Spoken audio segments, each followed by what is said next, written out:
In this video, we are going to go over a quick overview of the first 8 cards of the Major Arcana. The Major Arcana of the Tarot represents major influences in your life, major steps.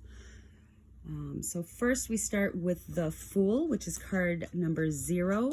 The card represents Aries, new beginnings, starting something new, going forward in a new cycle without fear.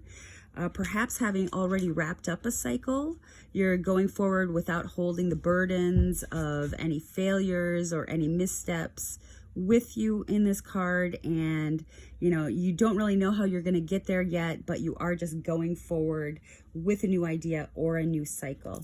If the card is reversed, it means refusing to go in a new place, perhaps holding fears keeping you back from starting a new beginning and going with your heart. The Fool in reverse would indicate stagnancy or a new cycle not beginning. Card number 1 of the Major Arcana, the Magician, also the card of Gemini and Virgo. It means having all the tools available to manifest your destiny, taking the mental energy along with the spiritual idea energy and, transmuting that into something different. It's an alchemical process. So you're taking several elements and blending them together to continue your journey. Magician in reversed could indicate not using all your resources that you have at hand, not using your resources wisely, or somebody who is going ahead without all of the best intentions. It would be a trickster energy. Card number 2, the High Priestess. I associate it with Pisces or a moon lunar energy. It literally in a spread could mean your intuition or someone who has an intuition, an intuitive in your spread. It could also represent using esoteric knowledge or looking at the light and dark of a situation in order to use your intuition better, going inside or seeking knowledge in order to go ahead. She is the mate or the one who attracts energy from the Magician. And if you note, she has a moon on her head over her third eye. So it means going with, what you know. It would also be the female form of the priest. So a female with intuitive knowledge that you could be going to or could actually be in the spread. The High Priestess in reverse would indicate not using your intuition or someone who's going forward, with only material means in mind. A female who is kind of a trickster energy or sitting in one spot because she's not going with the flow or not going with her internal feelings. And we have card number 3 of the Major Arcana is the Empress, the card of Taurus. The card of Taurus is ruled by Venus. Venus attracts and allows things to come to her, and such is so with the Empress. The Empress is very fruitful. It could literally, in a card spread, mean pregnancy or giving birth to something new. She's very abundant. She rules nature. She's like the mother goddess energy, and she attracts things to her, but also has all of the energies of all of the queens. So she's a very balanced energy. The mother goddess, the mother, if it came up in a spread, I'd ask if someone was pregnant or just indicate that this was a time of abundance and something will be birthed from the road that they just went through. The Empress in reverse would indicate somebody cold or someone not caring, someone not fruiting abundance, some situation not going to be abundant for whatever reason, depending upon the other cards around it. The Emperor, who is the mate to the Empress, is card number 4. 4 indicates stability in numerology. The Emperor is the elderly card of Aries because you took that idea with the Fool and you've went through several steps now and you're taking charge of your own life. The Emperor does have the energies of all 4 kings, so he's very balanced. He's very noble. He lives in integrity. He's taken all of those ideas and you know, gone through some stuff in life already. So, you know, he does have armor on, but that's because he's going to rule over the people in his life in a just and balanced way. He does not pick fights or go to war, but he's prepared if it's for the good of his clan or the good of his group. Could indicate a business owner. In a spread, it could indicate you taking power or control over your own situation and rising up and being responsible for that.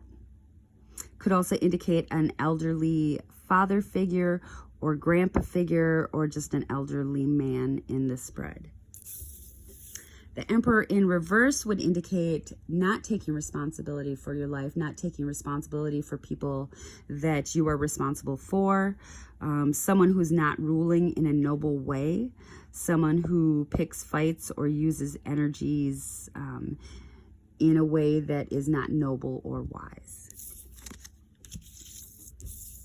The Hierophant, card number 5, indicates that the person on this journey is having to go and make a request or make a petition to someone in authority. The Hierophant is an authority figure, be it with the church or state or, you know, any situation. Could also indicate the marriage union, anything that involves an official that has to be involved to kind of bless the situation.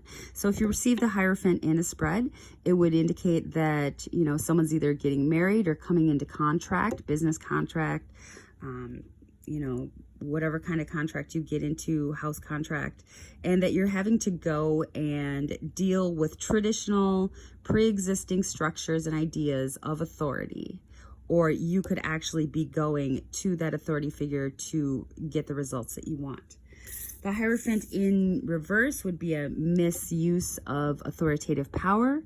It could mean that the permission that you're seeking is going to be denied. It could just be a dastardly figure that has authority but misuses that power, and it's not for the good of the people, and it's not just. Card number 6 is the Lovers. It literally indicates, of course, love, making a choice in love. You could have a choice between two people, but it's literally a choice that you're making on what kind of love or lover you're going to accept. Are you going to accept the higher form of love, which is very balanced, indicated by the number 6, or are you going to go towards the lusty type of love? The choice you make at this point in the Fool's journey will have implications. So whenever this card comes up, you know, it is a choice in love. Are you going to accept this lover? Are you going to get more serious? Or are you going to just go the fast and easy way? It's essentially a commitment to love and what kind of love you are willing to accept. The Lovers in reverse would indicate that you don't have a choice in the situation, or that love is going to leave, or that love is somehow not in alignment with your best interests. The Lovers in reverse could indicate ill intentions or deceit.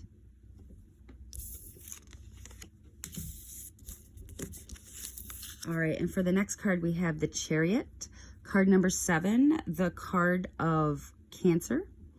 So we have 2 sphinxes in a chariot. It indicates somebody being celebrated for their work so far, going forward in a fast manner and having to make quick decisions to control your situation, go the way that you want to go. Usually the Chariot indicates that something's not going to go in a straight line, just like the Cancerians. They go from side to side and alternate or change their energy depending upon the situations. It could be somebody that is making has a fast period coming up, something coming in fast, and you having to think on your feet. The Chariot in reverse would be an energy out of control, not knowing where you're going, not making wise decisions, and the possibility of setbacks, additional delays, or actually the tumbling of a situation because things are going too fast. All right, and now we have card number 8, which is the Strength card, the card of Leo. knowing who you are, somebody taking control compassionately over their situation. They've been so far in the journey so far that they know what they're doing is in integrity and just. You see the infinity symbol up here and the traditional lion at the bottom. Nurturing your own self-esteem so that you can possibly have people making criticisms of you at this point. And if you see, the person on the card is taming the lion. So taming criticisms of others by having integrity and faith in your own strength, and having the strength to stand up and either lead a group or lead your own destiny in a way that's compassionate and kind and in integrity. All right, so those are the first 8 cards of the Major Arcana. That's just a quick overview. If you'd like to learn more cards, of course, click like, subscribe, and visit my longer videos, which go into more astrological and color situations on YouTube. Or visit me on my website, nurseempath.com. Love you guys.